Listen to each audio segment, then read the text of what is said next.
It actually happened.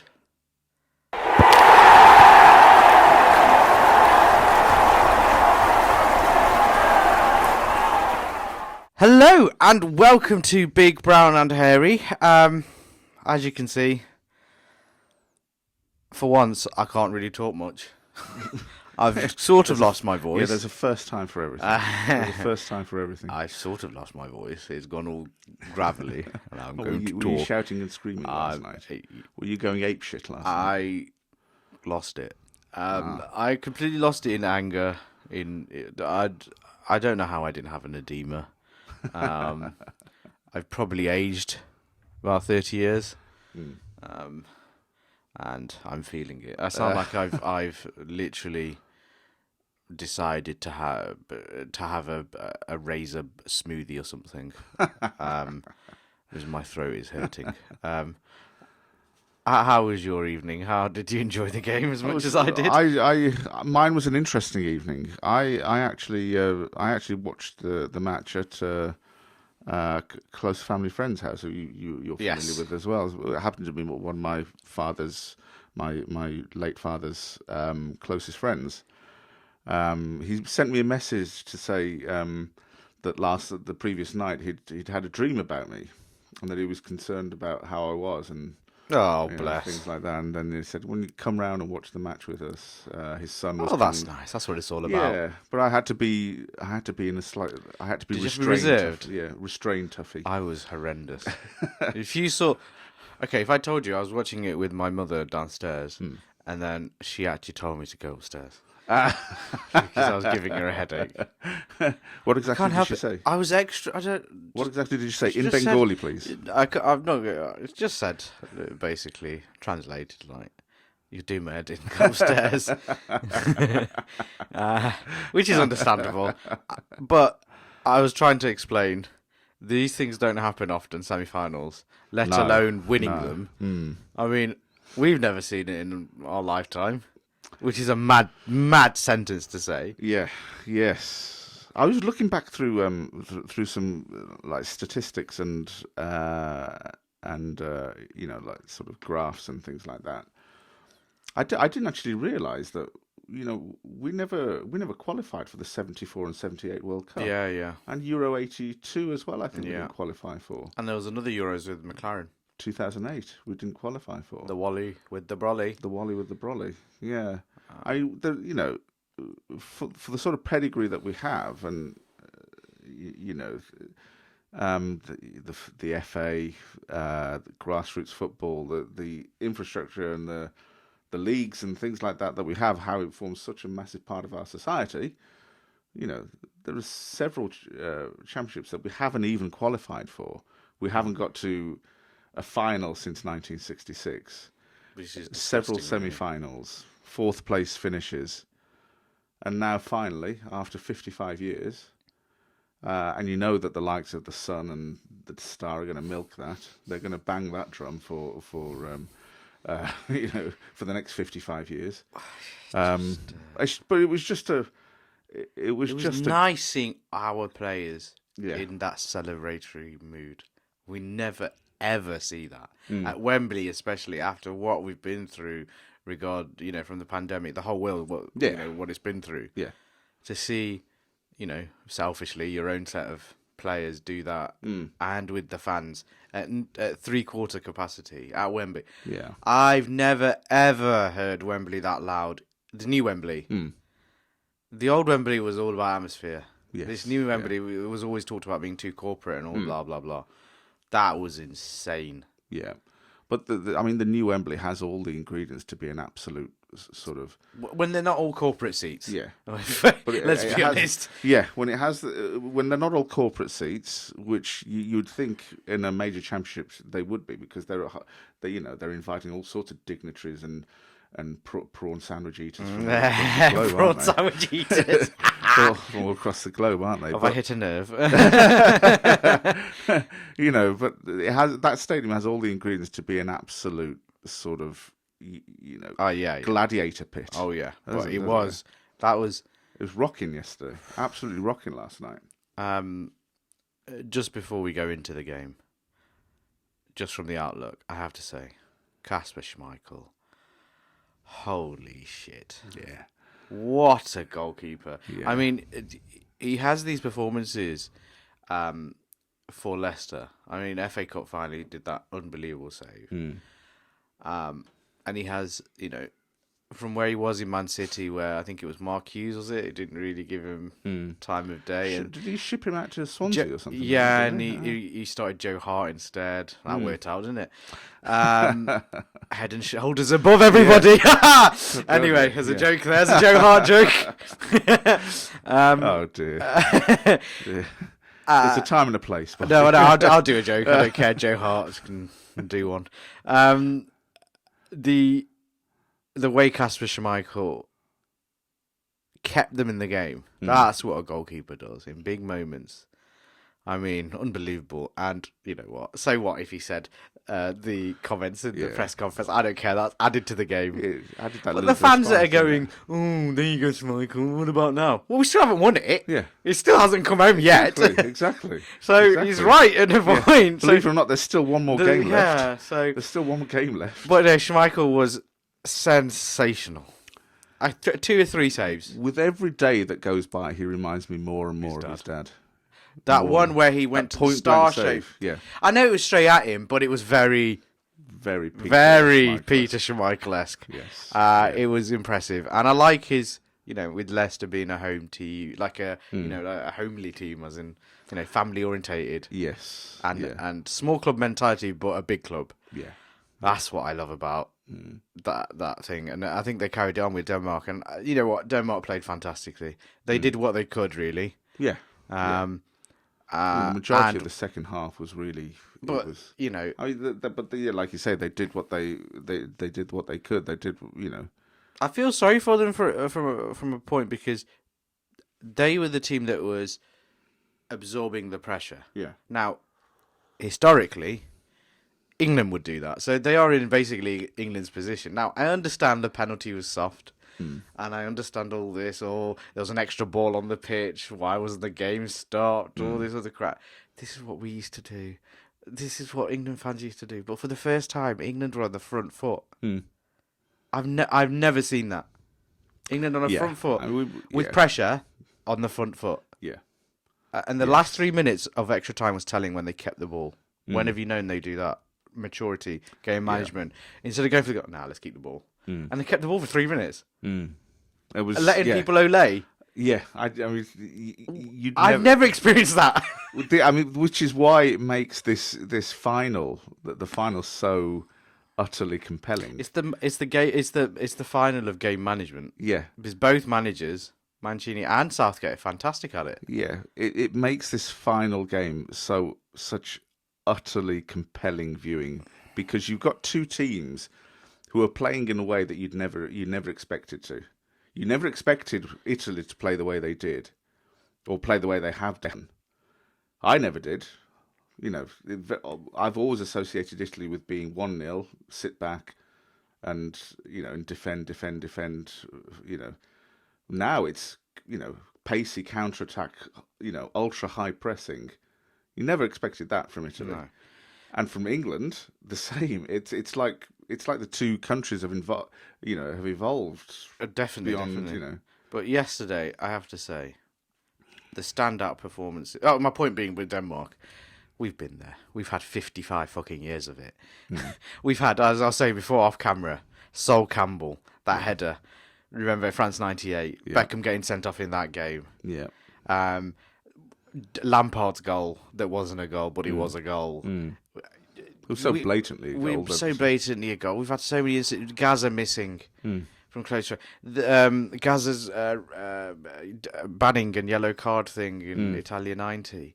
I mean, they're just ones that I can remember. There's ones before that, I'm sure. It's an entire back catalogue. Look, against Croatia, we should have been. Harry Kane should have squared the ball to Sterling. And Croatia would have been out of it. But no, there's so many what ifs. Yeah. But yesterday they took the game, by the scruff of its neck after going behind from a set play. Still not conceded from open play. Let's get that clear. Yeah. From a set play, they took the game. Yeah, they had a bit of a wobble after that, and then they composed themselves, and then realised, hold on, we're better than you. Yeah. And 2 quick chances in a minute, and then look what happens. Mm. I've never seen England do that before. They overwhelmed Denmark, didn't they? The pressure from England, the fitness, I have to say, I think Roy Keane was spot on. Declan Rice and Phillips aren't technically the best midfielders, but that's not their job. Their job is to break it up. And what they do, breaking up the play, passing, finding, the danger and get rid of it early, they're fantastic at it. I just wish they're a bit more efficient with the ball passing. Yeah. I mean, there was a couple of chances in the first half. I remember Phillips giving the ball away a couple of times that gave a bit of a counter-attack pressure. And we can't do that against Italy. No, God. Those nervy bits have got to go now. We've got nothing to lose. Italy have got all the pressure. Have they? I think so. They're the best. In theory, that's the way I'd say it as Gareth. I know the thing of not winning a tournament looms over England. Yes, that's always going to be there. But out of the 2 teams, you're expecting Italy to win this. Out of the 2 teams, they're more experienced. They've been in finals recently. Yeah. They've they're a battle-hardened team. That's I keep saying it. I keep saying it. They're a battle-hardened, seasoned. I cannot call the game. I have no idea. Wouldn't it be? I was saying to somebody, wouldn't it be poetic justice if it went to extra time, 0-0 or 1-1, and England win on penalties? Imagine that. That would be poetic. Certainly for Gareth as well. That would be. But poetic. I don't think it's going to happen because look at Kane. That tired penalty yesterday. That was a tired penalty. Yeah. And if our main man can't. That was probably the most nervous penalty I've ever seen in my life. I had to leave the room. Normally, his placement in penalties is normally really. But I think really he has had a lot of penalties against Schmeichel, and he had it scouted. He knew where he was going. But it was a tired penalty. Yeah. It's it's a clash of basically. You could write a Hollywood script for it, really. It's a clash of the seasoned, battle-hardened, won their last 30-odd games, unbeaten in the last 30-odd games. That sort of experienced, team against a young upstart. Well, you think about... It's almost like I agree with you. It is a movie script. The handing over of the torch sort of thing. 100% agree with you. I think it is very much like that. I think the way that all the demons and the things that have been lingering over England have just been crossed off in this tournament. Even the previous tournament was penalties. Yeah. But this time it was everything. It was just getting over the hump, the playing in style, not succumbing and allowing the pressure to getting so deep and allowing pressure. Not doing that. I've noticed that against Germany they didn't do it. Ukraine they smashed because they couldn't handle it. Yeah. Denmark are really underrated. Yes, very much so. Their midfield, very much so. I tell you, Braithwaite, is that how you say his name? Yeah. Braithwaite? Plays for Barcelona. Holy shit. The boy does not lose the ball. Yeah. How? He's got 4 defenders right. I don't think he gave the ball away once. Yeah. He has got impeccable control. What? Why isn't... I know he plays for Barca, but he's not playing regularly, is he? No. What? Where did he got plucked out of obscurity to go to Barcelona? I have no idea. I find it funny that that's his name. Playing for Denmark, it makes me laugh. But there's also a Delaney who plays for... Yeah, which is an Irish person, obviously, went over there. Mark Delaney plays for an ex-Patrick. Yeah. Sorry, that was bad. No, I just... You look so disappointed in me. I just think England just, for once, looked fitter, organised. And, we're going to get tight games in tournaments. It's the semi-finals, for God's sake. But England, when they're not so prepped and had experiences, wouldn't have got through that game in the past. Yeah. Well, because they've had the experience of the semi-final last time and that pain, they were sensational. Standout players for me. Sterling. And Gary Lineker said it. Yeah. That might have been the greatest English performance by an Englishman since '66. That might be the greatest. He was relentless, wasn't he? The entire game. How can you run like that for 120 minutes? He was still going after players, passing them. Imagine the defender when that big, what's his name, Vestergaard, is it? that big lump. Huge guy. Half of that team looked like they'd stepped off a Viking longboat. They're Well, massive. massive That's why the set players. pieces didn't work. But still, Maguire still got up, didn't he? Yeah. On another day, that goes in. Now, I have to say, Sterling he deserves all the plaudits. I mean, what a game. What a game. I Absolutely. mean, it reminded me of Beckham when he took over. Yeah. And just absolutely relentless. The entire game, relentless. Never allowing Denmark to take a breath. He was all over them. Absolutely Left all flank, over them. right flank, middle. He was the outlet again, and I'll take everything I said about him at the start of the tournament. My word, I think he's been England's best player. By a far, mile. by a country mile, by far and away England's best The player. other people that impressed me, Luke Shaw, he's up there as well. Again, fantastic game, pressing, keeping it high. Walker, I thought he was outstanding. His pace takes over everything. There was a few instances where they're getting in, and he just turns the afterburners on, and bloody hell, he's miles ahead. Zooms across. You can see. He's in his 30s and nearly 31, I think. 31. His pace is insane. But again, it's throughout the entire match. Throughout the entire match, Unbelievable. Absolutely. Throughout the entire match, he was like that. Maguire, Stones. Yeah. I'd say Maguire was fantastic. Yeah. That head of his is a magnet. Fantastic. And bringing the ball forward. It was very Bobby Moore-esque. You expect that of John Stones, not of Maguire. But Maguire does do that for United. He's always had an eye for a long ball, but driving the ball forward. Yes, Stones does do that, but it was just nice to see. Yes. It causes a bit of. It ruffles the feathers a little bit. There was positivity all across the pitch. 100%. For England. And what I liked the pitch. yesterday, especially, was when he brought the subs on.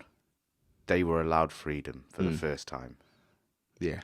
Foden allowed to go and do what you want to do. Grealish, go and do what you got to do. Grealish was unlucky because he got subbed again, but you had to do that. And when we're on about, they were saying when Southgate, is he ruthless enough as a manager? Well, there you go. Yeah. Holy shit. And he did the right move, changed system, and it worked. Yeah, absolutely. It stifled them. They did. Absolutely. I don't think Denmark did anything in the second half of extra time. No, I can't. Yeah, throughout the majority of the second half, it was all England. All of it was England. And as soon as they got their goal in extra time, that second goal in extra time, you could see them. They didn't take their foot off the gas, but you could see that they started to, just to get a bit of a breather. They invited Denmark a little bit to come on. But they were better on the counter attack. Yeah, they relaxed the press a little bit, but then back on the counter. When you've got someone like Sterling, who is just all look at the all firepower day long that came off the sprinting. bench. Henderson did a good job when he came on. Yeah. We needed fresh legs in there after Rice because he's been running round, But Henderson, imagine bringing an experienced Champions League and Premier League winner off the bench as your man to help in the midfield. Fine, we'll take that. See, I remember, and actually, where I watched the match last night, Uncle's son mentioned it as well. He said, Roy Keane said, "Well, why have you picked Henderson for? What's the point?" Good point. That exact reason. Apparently, he's good in the dressing room. And he disparaged it. And to a certain extent, I could agree with him because he picked him when he was injured. He was still recovering from injury. But I can see why he has picked him. It's that mix of youth and experience, gritty 100%. experience. I agree with you. And that's why Southgate is the England manager and Roy Keane isn't. Yeah. I mean, each to their own style. I think Roy Keane was wrong on that particular thing. He should know for certain. He was part of the Celtic group. He was taken there because of his character. He was at United because of his character. Yeah. Even when he was injured during the Champions League final banned in '99, he was still on the bench, wasn't he? Why did he? He's basically saying, well, why wasn't he on the? He shouldn't have been on the bench then. He shouldn't have been in the dressing room. It's the same sort of thing. You know what I mean? Let's face it, it's Roy Keane. He wonderful player in his day. Absolutely crap manager. But he shoots from the hip a little bit too much for my liking. 100%. I hope he watches this and I don't. maybe makes a comment. Who knows? I'd be scared. Maybe makes a comment because you can see him sort of not taking the bait, but I don't think he will. You don't think so? You don't live in hope? You don't live in hope? Oh, I live in hope, but he's not going to. Let's be honest. You don't live in... No, Of course you I do do. live Of in course I hope. live in I hope. should hope so. You're one of the most positive people I know. So it's annoying. Anyway, we'll be back in there in a minute with England's opponents and going through their game and then talking a bit more about the final.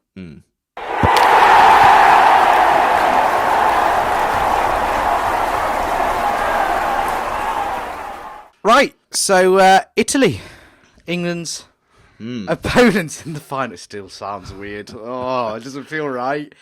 you know, from the very first match, when I watched Italy play, I thought, there's a team who's going all the way. Isn't it funny how with confidence we said England-Italy final? But we said it as a joke. It was like, almost like it was written in the stars. But we said it almost like tongue-in-cheek, like, yeah, England. Yeah. It's actually happened. What's going on? Are we going to... I'm going to buy a lottery ticket. Italy, anyway. After a fantastic start to the tournament, where they are arguably the best, and the knockout stages, not so much, but they've got through it. They've had a tough draw. Obviously, they've had Spain and Belgium. That could bode well for them. I also think they've got some major injuries. Now, Spinazzola was the man of the tournament for me, or one of them, along with Sterling. And in the last game, Chiesa pulled an injury. I think it was a hamstring, which is their second best player. I mean, I know Italy's team is good, but it's all good things for England. It's whether or not they have that strength and depth now. Of course they do. Of course they do. But Chiesa was a little bit of a special player. If you know, he's got a wonderful, wonderful touch, and he's a little busybody. He reminds me a bit of Tevez. Yeah. That style of tenacity. Yeah. And when you don't have a player like that, you can't buy that. You can't buy that tenacity. So I do think they will be more organised defensively. I think they're going to be very difficult to break. But, I do feel like Kane's going to get isolated. But that's fine. What they showed Italy against Spain is they're susceptible to pace. Yes. Yeah. And England have an abundance of it. Now, in that game, you have to play one of Foden or Grealish. You have to play one of those two. We need quick fouls and we need set pieces. We need them in that game because Italy aren't the tallest. They're okay, but they conceded goals again in set pieces. Yeah, yeah. And England's one of their strong points is a set piece. Set piece, yeah, absolutely. So I see that happening quite a lot. So Grealish will Foden to draw fouls. I think Saka misses out, unfortunately. Yeah, I think so. He had a cracking game. He was fabulous. Yet another cracking game against. I mean, Sancho comes in Denmark. cracking game. Saka comes in cracking game. I mean, it is like they've you can see that they've all bought into it. Do you remember when we used to watch England back in the day, and we were concerned? It was all about the starting 11. But when a player got injured, like a Beckham or a Rooney, metatarsal, whatever injury, we were never considered who would replace them. We were always concerned, oh no, that player's not playing. Yeah. This team's not, even the injuries, so what? We'll get somebody else. I've never seen a player plugged in to a system and then Southgate smashed it on that front. I know he's got a plethora of talent. Yeah. But the way that they're bought into it, as you said, they're bought into it. It's sensational. You're absolutely right. I remember the days when, Beck, like you say, the metatarsal, both him and Rooney, and there was big song and dance in the tabloids about whether or not they were going to make it to the and how it was going to impact. Nothing like that this tournament. Yeah. We've got like you say, we have a plethora of outstanding talent. It's a disgusting amount of Maguire and Stones. Maguire and Stones, Walker and Shaw might be the best back four. And I hate to say it, did I call that though? I did at one point. You remember when I said The United left, the Man City right. I did call it. There'll always be a point in I called it. There'll always be a point in this podcast where Bobby will I don't think even if Trent Bobby was will give himself a pat on the back. Yeah, of course. If Trent wasn't it was in the squad, I don't think he even makes it. No, I don't think so. Because Walker's taller, defensively minded, and he's a beast. He's pacey. He's... My word, I don't care. Go and get more hookers, Kyle Walker. Go and get more hookers after this tonight, after the final. Go on, do it. But if you're a winger, playing on the left wing, you're running down the flank, and all of a sudden you've got this massive lump. He's quicker than motoring you, stronger towards than you. Yeah, I mean he's got so much momentum coming towards you. It's the afterburner run thing. The fear of God into you. I mean, the bit where he had a good 5 yards on him. And he just went, and he was 10 yards away. It was ridiculous. Yeah. Just sticks it on, doesn't it? That's outrageous. It's on tap for him. He can just turn it on whenever he wants. Like, we were moaning about Maguire for United needing pace. I mean, apparently he just needs a right back that is quick. Yeah.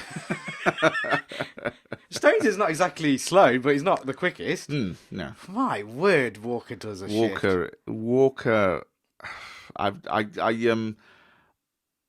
can't remember the last time I saw any defender of with his pace from any country with his sort of. I can't remember the last time I saw one. I'm trying to think. Yeah, I think maybe in their practice, but he's not. He's he's getting on a bit now. He's 31. He's still now. quick. 31 now, and he's still. Well, he's technically in his prime, but it's it's wow. I just have to say wow. He's gone to Manchester City and just flourished in that environment that Guardiola has created. I think Guardiola and being in finals, all this, like I said before the thing, all these players have been in these pressure situations, except maybe a Calvin Phillips and a Declan Rice. Finals and the business end of major championships, club championships. Would really help. And I was right again. I'll say it again. I was right. You've got to. You're being treated to a double whammy of backpatting. I predicted many things. Most of them are wrong, but the things I did predict correctly, I will rub it down. I will shove it down your throat. I beg your pardon. Not rub it down your throat. Beg your pardon. Take it as you want to take it. Back to Italy. This is like the podcast of Double Entendre. Oh, I do not give a shit. I'm not very sane at the moment. I've lost my voice. I'm tired. Couldn't get to sleep. I watched the repeat back on BBC. Oh, that was another thing. I watched the repeat back on BBC I could watch it with decent commentary. My word. I know I work for the BBC, but Guy Mowbray, even Jermaine Genius, both of them, it was so much better watching it through them without the dithering Sam Matterface and Lee Dixon. I think at one point I muted it because it pissed me off, and I put a Radio 5 Live on at the same time. I'm not kidding. I wish I was joking. It pissed me off. They're so shit. I have to admit, the entire BBC production of it is so much better than so much better. But the commentary, you've got Clive Tilsey and Ali McCoist there. And you use that massive face. It's such a massive game. You use the donkey Lee Dixon. Oh, that got me out of my seat there. Wicked, thanks, Lee. At one point, he called Harry Maguire Harry Kane flicked it. No, sorry, Maguire Lee Dixon. The entire production from the BBC, from start to finish, is much better than ITV's. Clive Tilsey, the opening music that they use, the BBC. Transmission is better as well, and the way the picture quality looks. You can get Ultra HD as well. It's at the forefront, whereas ITV, unfortunately, are not. But you can still have decent. I love the in-studio people. Yeah. I like who they've got on the panelists, the pundits. I like who they had on the sideline. I like Emma Hayes. I think she's fantastic. But you've got a thing about Lee Dixon, haven't you? It's not that as Sam Matterface and Lee Dixon, ever since Clive Tilsey got taken off England duty as a main, commentator, I don't understand it. I know they're going for a younger look, but that's just ageism, in my opinion. You're going for the best person for the job. Yeah. And they are not. I'm sorry, they are atrocious. Go on Twitter. You just admit it that you've made a mistake. Get Clive Tilsey in, and then get another commentator in. That's Poach someone if you have to. Poach someone. Sam Matface. Why not get the guy from BT Sport to do ITV stuff during tournaments? Yeah, because they're not. What's his name? Darren Ferguson, is it? Or his name's Darren something? I can't remember. The BT Sport guy. I know who you're talking about. I can't remember. Why not get him? But these people, they're not exclusively contracted to one. He is with BT Sport, but BT Sport have got obviously BBC talent. They've got some ITV talent. Yeah, they've got and it gets shared. And during tournaments, why can't they get Darren Ferguson? I think it's Darren Ferguson. I think I'm saying it. No, Darren Ferguson is the Everton guy. No, who am I thinking of? Darren something. Oh no, who's the BT Sports? No, there's not Everton guy. No, that's Duncan Ferguson. That's Duncan Ferguson. Yeah, I knew I was right. Darren Ferguson, is that Ferguson's son? Darren Ferguson? Maybe. Alex Ferguson's son? Oh no, BT Sport. I need to find out now because that's going to do my head in. Bearing in mind this, Darren Fletcher. Darren okay, Fletcher, it is. Okay. It is the same as Darren Fletcher, Manchester United. No, but it's the commentator for BT. They share a name. Okay, right. Okay. Okay. But I just want to remind us both that this segment is about Italy. Yeah, but I'm on about commentators. I'm sorry. Darren Fletcher is a fantastic commentator. Get someone like him in, or anybody. Anybody's better than Sam Matface. I think for major tournaments, it should be the case where it becomes like an open. He tried to do some kind of Shakespeare thing at the start of the game to What did he say at the end of the game? Oh, you can do anything you want tonight now. Thanks, Sam. Yes, yeah. I'll go and commit, second degree murder now. Thanks, Sam. Just shit. Yeah. And he was stumbling over his words. It's not his fault. Just do the second games. He can do second games. You've got Clive fucking Tildesley, the voice of football. When you've got a massive match like that, you need to have. And when you watch the BBC highlights or the full game later on in the night, and you see that guy, and you see Guy Mowbray do it, my word, passion. Yeah. Yeah. He's just got something about his voice like that. It's much more polished, isn't it? Much more beautiful. Polished. Yeah. And that's what you want. Not who's airing the final? Both. Oh, they're both. Yes, I am watching BBC. Yeah, obviously, BBC, nobody wants to watch. Yeah. You want to watch it in Ultra HD. It'd be interesting to see the viewing figures between. Oh, the ITV two. gonna get smashed. Yeah, I'd be very interested. Nobody wants ad breaks, do they? No, so there you nobody go. wants it. In fact, if there is like an organisation out there who when they record viewing figures, things like that, I personally there will be. They're out all the time. Yeah. But I would personally be very, very interested if I will go 75-25. If they were to do a direct comparison between the two. It'll be 75% to 25. That's what it is traditionally. Is it really? Yeah. Right. Okay. Because everyone, the BBC is the it's the staple. It's the it's like the NHS of the institution of television. That sounds wrong. The NHS of television. They're the institution, aren't they? Yeah. The Auntie's Beeb. Yeah. Yes. But Italy. Let's get back to Italy. I don't know how to call this game. I'm not going in saying England are going to win it. I'm not saying Italy are going to win it because I have no clue. I genuinely need a couple of days to think about this. I mean, against Spain, I thought Spain played absolutely wonderfully. I thought they played dog shit. Played great in the first half. Then second half started, they played dog shit after the goal because that goal was stunning. And then they rode the storm, and then they came back as a championship, like a big team does. I think they proved something to everybody in that game, in that they're not far off being a pretty good team. They're a striker away. Yeah, they're not far off being almost as good as the dominant Spain team of recent times. Just a quick comment about Spain.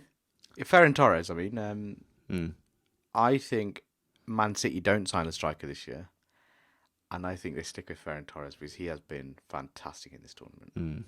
I think you can play through him. It wouldn't surprise me. That means Kane stays at Tottenham then. Yeah. I think Kane could stay at Tottenham, or he goes to a Chelsea, or I don't think he fits in Man United. Even though we should get him if the opportunity's there, but he's aging, isn't he? So that's the factor. Yeah. So I don't know. I don't know. Lo and behold, it'll end up in Man City. But that's his destination because Yeah. they need a striker. Yeah. But it's all about money. Yeah. But it wouldn't. It's not beyond the realms of possibilities that they stick with Ferran Torres. Yeah. Because he has been. He's been fantastic in the tournament. Pace, movement. He already knows the team. He's been there already. He doesn't need to settle in. Bang. And he's also been learning off one of the very best in Aguero. And you've got Jesus there, who he's learned chest kicks from. What an unbelievable. Anyway, absolutely. Go and watch it on YouTube somewhere if you want to know what we're talking about. Yeah, Copa America, Gabriel Jesus. Channing his inner Nigel de Jong. It's just that was it. That was not a challenge. That was not a tackle. That was attempted murder. That needed murder. A hi-ya behind it. So he needed arrested. He did to be arrested after that game. My God, he did. So quickly before we go, we have to talk about Morata. I think Morata, but we have to talk about him. I mean, I'm not going to go after him. I feel quite sorry for him. I do. And to his credit, I batted him online. Yeah, I know. I saw it. Can't help it. It's too easy. In his favour, he stepped up to take a penalty. Yeah. I mean, that in itself takes guts. That takes real guts. But I just don't understand. You score the goal that gets you back in it. You should be high as anything. Something wrong there. To me, he looks absolutely bereft of confidence. Absolutely bereft. Well, hopefully he comes back from it. Same. And Enrique's put his arm around him as well and said that he's played. He was absolutely massive for Spain. He was. Yeah. He stretched defence. He did. Yeah. But his finishing is what lets him down, and that's the thing that's always happened. Yeah, I hope that he's able to. Yes, same with Mbappe as well. I hope it doesn't affect him too much. Yeah, because he's a quality player. These are not nice things, losing on penalties, and there's been a lot of penalties this year. I hope that he's able to. I hope that he's able to sort of get something back and is able to, because when it is his day, he's banging. He's a very, very good player, and that's why the teams have shelled out so much money and he's earned paying for that glimpse. Yeah. Quickly before we go, then, I can't believe I'm saying this, for the final. How do you see it going, and why? It's yet another compelling match of a tournament of compelling matches. It's such an intriguing matchup. It's like what I said earlier. It is like the battled, hardened, seasoned team, coming up against the young whippersnappers, the upstarts. And if England win it, it'll be like the passing of the torch. It's such a compelling matchup. I mean, if there's ever a time to break their 33-match unbeaten streak, I mean, this would be pretty funny if they did. Yeah, I can see this match. A chess game between the two teams, but at really high pace. I can see this being an absolute classic of a final. See, well, the one thing that I think Italy, if they carry on playing the way they did, I think England can stop that. I really do. And I think England can exploit the holes. Now, Italy are going to exploit the mid. Like, there was joy there for, what was his name? I mean, for that to happen, Rice and Phillips have got to have the games of their lives. I agree, and they need to rest. But what I didn't like is that player, the one that looked like a baby, who scored the free kick, whatever his name is. Denmark. Yes. Yeah, Vestergaard. No, Vestergaard's the tall one. Oh no, sorry. Yeah, no, sorry. It begins with an O, something. Yeah, I know the one you're talking about. The goal scorer. He's had a great tournament. Yes. Yeah, I know the one you're talking about. And Braithwaite were picking in between Phillips and Rice and Maguire and Stones, and they're picking that pocket of space in between. Now we need to get rid of that. Yeah. Because if they're going to do that, that needs to be tighter, which it will be. I'm pretty sure. And England will exploit the holes. With Italy, even though they're defensively minded and they are, they've been more, uncharacteristically aggressive going forward, that leaves holes. And England have shown with teams that hold the ball, which Italy will have more of the ball. England are one of the most dangerous teams on the counter attack. Yeah. There's no other way of saying it. Pace everywhere. You saw it with the goal yesterday against Denmark. Yeah. When there's space in behind, which there will be, England can exploit that. When you lose your best pacey player, Spinazzola, and you've got to replace with Emerson, I'm sorry, Saka eats Emerson all day. Eats for breakfast, or whoever plays. Yeah. Whoever plays. I know I said about Grealish and thingy, but maybe I don't think they get second thoughts really. I think he sticks with the same team. I just thought about it, yeah. I think he goes with pace again, and he likes Mount, doesn't he? Mount didn't have a bad game, to be fair. Mount had a very good game.